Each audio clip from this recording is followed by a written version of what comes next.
Санаас гоноо үзэгчтэй өнөөдрийн сэдв эхэлж байна. Бид бүхэн өнөөдөр Германы олон улсын хамтын ажиллагааны нийгэмлэгийн эрчим хүчний төслийн удирдагч Йонас Реннертэй уулзаад байна. Сайн байна уу? Сайн байна уу? Thank you very much. Цаг гаргаж ирсэн танд баярлалаа. Өнөөдөр бид Монголын эрчим хүчний салбарт тулгарч байгаа сорилтууд болон боломжуудын талаар мөн GIZ-ийн Монгол дахь эрчим хүчний төслүүдийн талаар ярилцах гэж байна. Юуны өмнө та өөрийгөө бидэнд товч танилцуулахгүй юу? За намайг өрн оролцуулж байгаад баярлалаа. Намайг Йонас Реннер гэдэг. Монгол дээр жил гаруй болж байна. Монгол дахь GIZ-ийн эрчим хүчний төслүүдийн зөвлөхөөр ажиллаж байгаад өнгөрсөн жилийн 7 дугаар сард удирдах албан тушаалд томилогдож бага удирдан ажиллаж байна. Тэгэхээр Монголын эрчим хүчний салбарын өнөөгийн байдлыг та хэрхэн үнэлж байна вэ? Монгол улс сонирхолтой гэхдээ сорилт ихтэй ороо. Жишээлбэл Африкт хүргэлтийн систем маш том асуудал байдаг ба түүнийгээ цахилгаанаар ерөнхийд нь шийдэж чадсан байдаг. Халаалт гэдэг өөр нэг асуудал. Мэдээж Монголын гол асуудал бол өвлийн улиралд огцом хүүтрэх зэрэг цаг агаарын нөхцлүүд гэж харж байна. Тиймээс нүүрсээр ажилладаг цахилгаан станцаас өөр ямар хувилбарууд байж болохыг судалж, үнэлэх шаардлага улам бүр нэмэгдэж байна. Нийт эрчим хүчний 90 гаруй хувийг нүүрс шатааж гаргаж авдаг тул агаарын бохирдол, хүлэмжийн хий зэрэг олон асуудал тулгамдсан хэвээр байна. Олон улсын хамтын нийгэмлэгүүдийн зүгээс нүүрсээс татгалзахыг идэвхтэй уриалж байгаа хэдий ч Монголын ур амьсгалын онцлогоос шалтгаалж нүүрсээс татгалзах хэцүү, мөн Монголд сэргээгт эрчим хүч рүү шилжих асар том боломж байгаа ч нүүрсээс бүрэн татгалзах нь амаргүй юм а. Та бидэнд сэргээгдэх эрчим хүчний асар их боломжийг бий гэлээ. Тэгвэл бидэнд тулгараад байгаа хамгийн том сорилт юу гэж харж байна? Санхүүжилт үү, эсвэл өөр бусад хүчин зүйлүүд байна уу?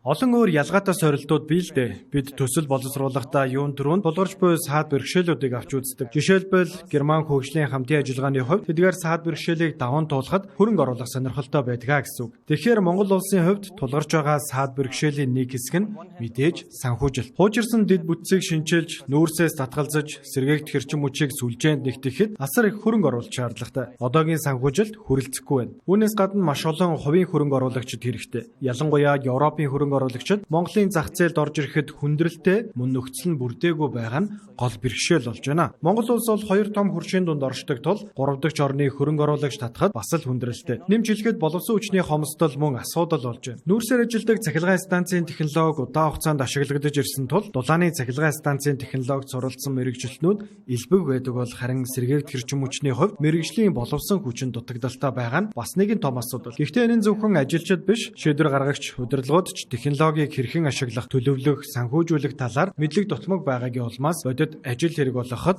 хүндрэлтэй байна. Таны бодлоор Монголын эрчим хүчний салбарыг онцгой болгож байгаа зүйл юу вэ? Эрсдэс цагуурын нөхцөл нь болов уу гэж бодож байна. Зундаа маш халуун, өвгөл нь маш хүйтэн тул дулааны хэрэглээ өндөр байдаг. Нөгөө талаас уудам газар нутагтай, бараг өдөр бүр нартай байдаг, зэргээрээ давуу талтай. Нарны гэрэл сайтай тул нарны хавтан суйрлуулж тодорхой хэмжээний цахилгаан эрчим хүчнийхээ хэрэглээг хангах боломжтой.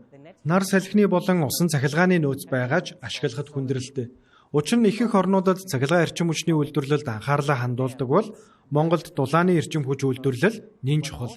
Харин дэлхийд сэргээгдэх эрчим хүчээр дулааны эрчим хүч үйлдвэрлэх технологи сэргээгдэх эрчим хүчний цахилгаан эрчим хүч үйлдвэрлэх технологитой харьцуулахад хангалттай хөгжөөг байна. Таны хэлснээр Монголд нарны хавтан зэрэг сэргээгдэх эрчим хүчний технологиг илүү ихээр нэвтрүүлэх шаардлагатай байна гэлээ. Мөн өмнө дурдсанчлан хамгийн том сорилтуудад санхүүжилт, технологийн мэдлэг, туршлага багтах юм байна. Тэгэхээр санхүүжилт, боловсон хүчин хоёр хамгийн том саад болж байна. Сэргээгдэх эрчим хүчийг нэвтрүүлэхэд юу хийх шаардлагатай вэ?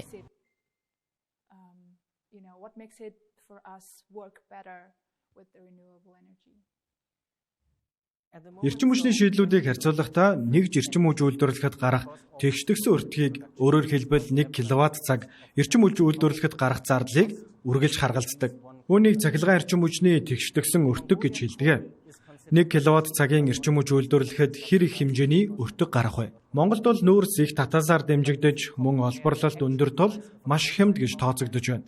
Гэхдээ нүүрсээр ажилладаг цахилгаан станцын бодит үнийг сэргээгдэх эрчим хүч, нар салхи гэх мэттэй харьцуулж үзвэл сэргээгдэх эрчим хүчний өртөг хамаагүй хямд юм.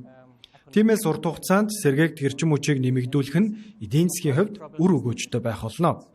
Гол бэрхшээл нь анхны хөрөнгө оруулалт татах явдал. Тиймээс олон улсын хувийн компани хөрөнгө оруулалт эсвэл яамдуудтай хамтран төр хувийн хэвшлийн түншлэлийн хүрээнд шийдэх боломжтой.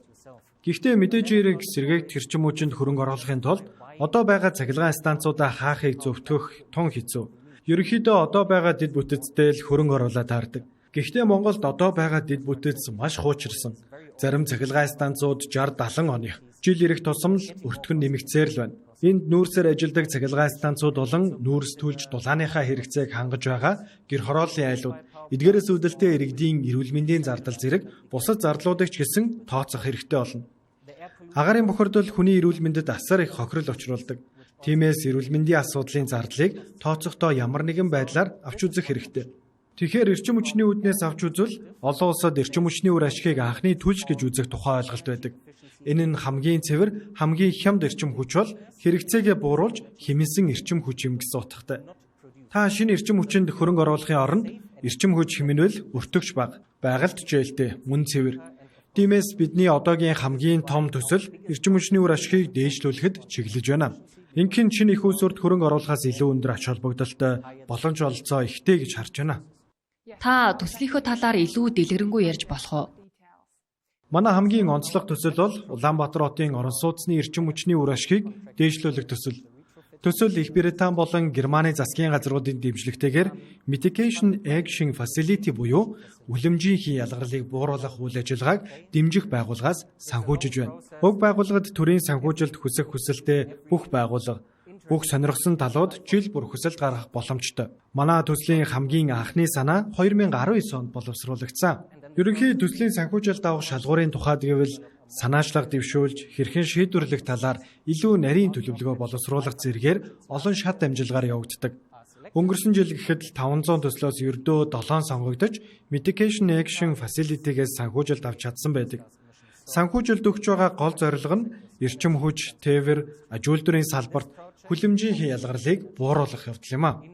Манай төслийн хувьд барилга орон сууцны салбарт төвлөрж хүлэмжийн ялгарлыг бууруулах гол зорилготой. Өөрөөр хэлбэл угсармал орон сууцны эрчим хүчний хэрэглээг бууруулах, эрчим хүчний үр ашгийг нь нэмэгдүүлэхийг зорж байгаамаа. Тэгвэл эрчим хүчний хэрэглээг хэрхэн бууруулах вэ?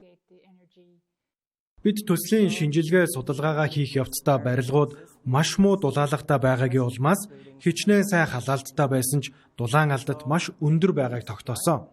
Ханан нэмгэн, дээвэр болон подвол хэсэг нь дулаалга хангалтгүй байгаа учраас дулааны алдагдал маш их байгааг анзаарсан.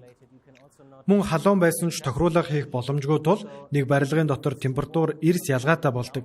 Нэгдүгээр давхрын хойд талын өрөө хүйтэн байхад 12 дугаар давхрын урд талын өрөө хит халуун байж цонх онгойлгохоос өөр аргагүй болдог. Ингэснээр дулааны эрчим хүч хий дэмий зарцуулагдана. Иймд эрчим хүч хэмнэх асар их боломж байгааг харсан. Энэхүү төсөл Монголын урт хугацааны бодлого, ур амьсгалын өөрчлөлтийн эсрэг үйл ажиллагааны сорилтуудтай хэрхэн уялдаж байна вэ? Миний бодлоор бараг бүх улсын хувьд хамгийн чухал ур амьсгалын зорилт нь Парисын хэлэлцээрийн хүрээнд боловсруулсан үндэсний тодорхойлсон хувь нэмэр гэх баримт бичиг гэж бодож байна. Өнгөрсөн жил уг баримт бичгийн 3 дахь шинжлэгдсэн хувилбарууд батлагдсан шүү дээ. Үүгээр улс бүр хүлэмжийн ялгарлаа бууруулах үүрэг хүлээж, зорилго дэвшүүлэн ажилладаг. Монгол улсын тухайд хүлэмжийн ялгарлын бараг 45% нь эрчим хүчтэй холбоотой. Тиймдээж сэргээгт эрчим хүчийг нэмэгдүүлэхээс гадна эрчим хүч хэмнэх, ялангуяа барилгын салбарт эрчим хүч хэмнэх зорилтууд тавигдсан. Мөн үндэсний шинжилсэн зорилтод манай төслийн цар хүрээг ашиглах, цаашлаад үндэсний хэмжээнд урт хугацаанд олон нийтийн барилга байгууламжууд руу тэлэх төлөвтэй байна. Тиймээс аль хэдийн тодорхой зорилтууд тавигдсан ч гэсэн засгийн газарт үүнийг илүү тодорхой хэрэгжүүлэхийг зөвлөд байгаа. Зөвхөн энэ төслөөр дуусах биш, урт хугацаанд олон салбарт өргөжүүлэхийг зорж байгаа тул манай төсөл болон засгийн газрын хэтийн зорилго чиглэл уялдаа холбоо сайтай байна гэж харж байна. Улаанбаатарын агаарын бохирдол эрчим хүчний эрэлтийн хомсдол зэрэг тулгарч байгаа бэрхшээлүүдтэй хэрхэн холбогдож байна вэ?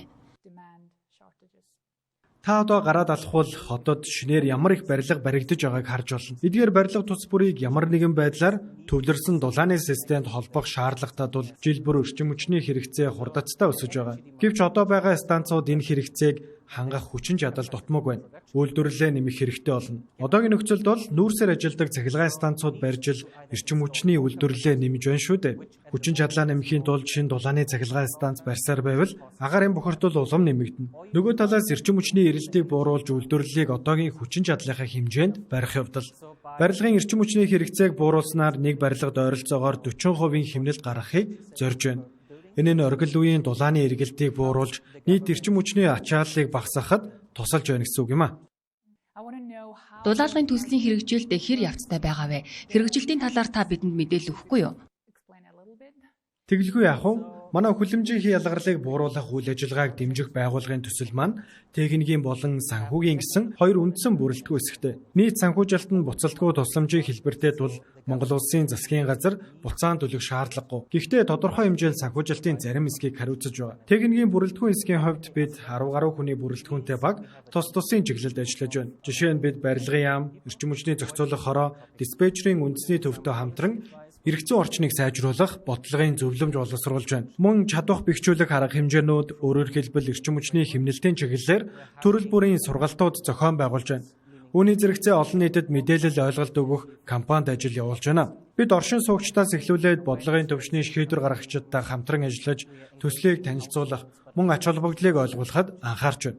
Мөн төсөл дууссаны дараа ч өргөжүүлэх боломжтой санхүүжилтийн механизмыг бий болгохоор Улаанбаатар хотын захирагчийн ажлын албатай хамтран ажиллаж байна. Мөн мэдээж бол дулаалгын ажиллаа хийж байгаа. Бид барилгуудаа сонгохдоо оршин суугчдаас санал аван дүүрэг болон хотын захирагчийн албатай уялдан ажиллаж байна. Манай хүлэмжийн ялгарлыг бууруулах үйл ажиллагааг дэмжих байгууллагаас санхүүжилтийг шууд Улаанбаатар хотын захирагчийн ажлын албанд олгож, захирагчийн ажлын албанаас тендер зарлан ажлыг гүйцэтгүүлж байна. Үүнд дулаан техникийн шинжилгээний ажлын хүрээнд орон сууцны барилгын гадна ханыг эрдэс хөвөнгөөр дулаалах, дээврийн дулаалга болон дулааны холигч насоосны зангилаа дулааны тоолоор суйрлуулах ажлууд хийгдэнэ. Энэ бол төслийн хийж буй бодит ажлууд юм а. Төслийг хэрэгжүүлэх явцад та бүхэн Монголын засгийн газартай хамтран ажиллаж байгаа юу? Хэрхэн хамтарч байгаа вэ?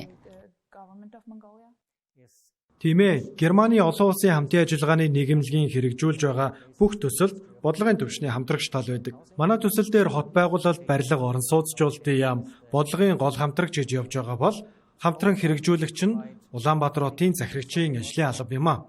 Хоёулаа хамтын санхүүжилт хувь нэмэр оруулж байгаа. Манай санхүүжилтээр өөрсдийн санхүүжилтийг нэмээд тендерүүдэд зарлаад явж байна. Харин эрх зүйн орчны сайжруулалт, зөвлөмж зэргийн хувьд шууд тулгаж олох зүйл биш шүү дээ.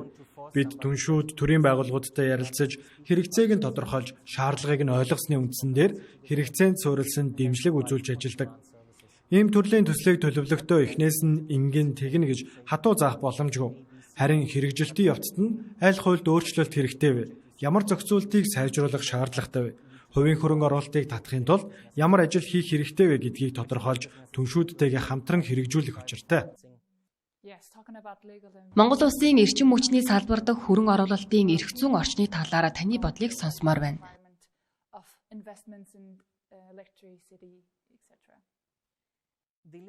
Ер нь эрх зүйн орчин нэлээд сайн гэж хэлж болно. Шинэ дулаан хангамжийн тухай хуульч батлагдсан байна. Шаардлагатай зохицуултыг бараг бүрэн хамарсан санагдсан. Ерөнхийдөө журам хууль эрх зүйн орчин сайн хөгжсөн. Миний өмнө нь ажиллаж байсан зарим орноос илүү төвшөнд байна. Гэхдээ сайжруулах шаардлагатай зүйлүүд ч бий. Тухайлбал одоогийн цахилгаан дулааны тарифын тогтолцоо. Та бүхний мэдэж байгаачлан дулааны төлбөрийг талбайн хэмжээгээр тооцдог. Тиймээс эрчим хүч хэмнэлсэн ч зардал буурахгүй. Өөрөөр хэлбэл хэмнэлт хийх эдийн засгийн урамшуулал хангалтгүй байна. Эрчим хүч хэмнэлсэн ч мөнгө хэмнэгдэхгүй бол яагаад хөрөнгө оруулалт хийх вэ гэдэг чухал асуудал үүснэ. Тиймээс бид одоогоор эрчим хүчний зохицуулах хороотой хамтран зах зээлийн зарчимд илүү нийцсэн тариф руу буюу хэрэглээнд суурилсан тариф руу хэрхэн шилжих тухай шийдэл гаргахаар ажиллаж байна. Одоогийн тариф бусад оронтой харьцуулахад маш бага байгаа нь дулааныг хүн бүр түртээмжтэй байлгах үүднээс үнийг хэд өндөр тогтоох боломжгүй шүү дээ. Гэвч одоогийн нөхцөл байдлаа харуул төвлөрсөн дулааны системийг сайжруулахын тулд хөрөнгө хэрэгтэй. Үүнийг тарифаар бүрдүүлнэ шүү дээ. Хэрэв тариф хэд бага байвал системээ сайжруулах хангалттай санхүүжилт бүрдэхгүй. Иймээс эхний ээлжинд зах зээлийн түвшинд ойртуулах, цаашлаад хэрэглээнд суурилсан тариф шилжихийг зорих хэрэгтэй гэж бодож байна. Техникийн дэд бүтцийн хомсдлоос олж хэрэглээнд суурилсан тарифт бүрэн шилжихэд дор хаяж 10-аас 15 жил шаардагдана гэж үзэж байгаа. Бидний хувьд эдийн засгийн хөгжлийн яам болон бусад түншүүдтэйгээ хамтран энэ асуудлыг шийдэхээр ажиллаж байна. Тэгвэл repair төслийн үр өгөөчийн талаар асууя. Энэ төсөл оршин суугчдад ямар ашиг авчирч байна вэ? Оршин суугчид бол манай төслийн зорилтод бүлэг. Оршин суугчид төслийн гол зорилго болох хүлэмжийн хийг бууруулахаас шууд ашиг хүртэхгүйч бодит амьдрал дээр амьдрах орчны тав тух нь мэдэгдэхүйд сайжирна. Зарим барилгад одоо хүртэл дулааны хангамж хангалтгүй байна. Өөрөөр хэлбэл шаардлагатай хэмжээнээс бага дулаан авч байна гэсэн. Харин дулаан техникийн ажлын дараа дотоод орчны температур илүү доктортой тав тухтай болно. Мөн хуучин барилгыг шинжилснээр үн цэн нь нэмэгдэнэ. Төслийн нэг гол үр дүн бол Улаанбаатар хотын захирагчийн ажлын албаны төвшөнд барилгын эрчим хүчний үр ашгийг дээшлүүлэх нэгжийг байгуулах. Манай санал болгож байгаа санхүүжилтийн загвараар оршин суугчид нийт хөрөнгө оруулалтын зөвхөн 25%-ийг 10 жилийн хугацаанд хүүгүүгээр төлнө. Үндсэндээ барилгын үн цэнд нэмэгдэж амьдрах орчин сайжирна гэсэн үг. Мөн урт хугацаанд агаарын бохирдол буурахад ч эерэг нөлөөтэй. Дулаалга муугаас үүдэлтэй мөөгөнцөр зэрэг асуудлууд ч мөн шийдэгдэнэ. Үнэхээр ач холбогдолтой сонсогдож байна. Тэгвэл энэ төсөл хэрхэн санхүүжиж байгаа вэ? Өмнө нь товч ярьсан ч илүү дэлгэрэнгүй мэдээлэл өгөхгүй юу? Тийм ээ, бид хүлэмжийн хий ялгарлыг бууруулах үйл ажиллагааг дэмжих байгууллагаас олгогдож байгаа буцалтгүй тусламж олон түншүүдийн хамтын санхүүжилтээр төслийг хэрэгжүүлж байна. Техникийн зөвлөх үйлчилгээ, бодлогын дэмжлэг зэрэг ажлуудыг бүхэлд нь уг хүлэмжийн хий ялгарлыг бууруулах үйл ажиллагааг дэмжих байгууллага санхүүжүүлж байна. Харин бодит дулаан техникийн шинжилгээ ажлуудыг түншүүдтэйгээ хамтран санхүүжүүлнэ. Эхний хөрөнгө оруулалтыг эдгээр сангуудаас бүрэн гаргана. Санхүүжилтийн загварын дагуу оршин суугчид нийт зардлын 25%-ийг 10 жилийн хугацаанд буцаан төлнө. Мөн эрчим хүчний хэмнэлтийг мөнгөжүүлэх механизм бас байгаа. Оршин суугчид талбайн хэмжээгээр төлбөр төлдөг тул шууд хэмнэлт мэдэгдэхгүйч дулаан нийлүүлэгч тал ижил орлого авахын зэрэгцээ бага дулаан нийлүүлэх болж тодорхой хэмнэлт үүснэ. Энэ хэмнэлтийг мөнгөнд дүн чийлжүүлж ашиглах боломжтой. Манай төслийн гол зорилтуудын нэг нь барилгын эрчим хүчний үр ашгийг дээшлүүлэх нэгжийг байгуулах юм. Үүнийг Улаанбаатар хотын захирагчийн ажлын албаны төвшин байгуулахаар зорж байгаа. Оршин суугчдын төлөх 25% болон дээр дурдсан хэмнэлтийн орлого энэ сан төвлөрч цаашид төслийг өргөжүүлэхэд ашиглагдана. Ер нь хөгжлийн хамтын ажиллагааны ихэнх төсөл тэр дундаа энэ сангийн хувьд зөвхөн хөрөнгө оруулаад дуусах биш, доктортой өөрчлөлт бий болгохыг зорж байгаа юм. Энэ нь эргэцэн орчны шинжилэл, хөрөнгө оруулагчдад ээлтэй нөхцөл бүрдүүлэх, мөн санхүүжилтийн механизмыг өргөжүүлж, улс даяар эсвэл бусад салбарт хэрэгжүүлэх боломж бүрдүүлэхийг хэлнэ. Бид энэ санхүүгийн хэрэгслүүдээр дамжуулан ийм өөрчлөлтийг бий болгохыг зорж байна. Тэгвэл оршин суугчид энэ төсөлд хэрхэн хамрагдах боломжтой вэ? Бид дүүргүүдтэй идэвхтэй хамтран ажиллаж, сууц өмчлөгчдийн холбоо болон оршин суугчтай шууд харилцаж, төслийн талаар ойлголт өгөхийг хичээж байна. Мэдээж иргэд өөрсдөө ч бидэнтэй шууд холбогдох боломжтой. Үндсэндээ 3 шалгуур бий. Нэгдүгээр тугсармал барилга байх. 1990 оноос өмнө баригдсан байх ёстой. Хоёрдугаар оршин суугчид 25% төлбөрийг буцаан төлөхийг зөвшөөрж гэрээ байгуулах шаардлагатай. Гуравдугаар барилга газар хөдлөлтийн тэсвэрийн үнэлгээнд орж тэнцсэн байх ёстой. Учир нь газар хөдлөлтийн эрсдэлтэй барилгад засвар шинжилэл хийх нь маш их эрсдэлийг дагуулдаг.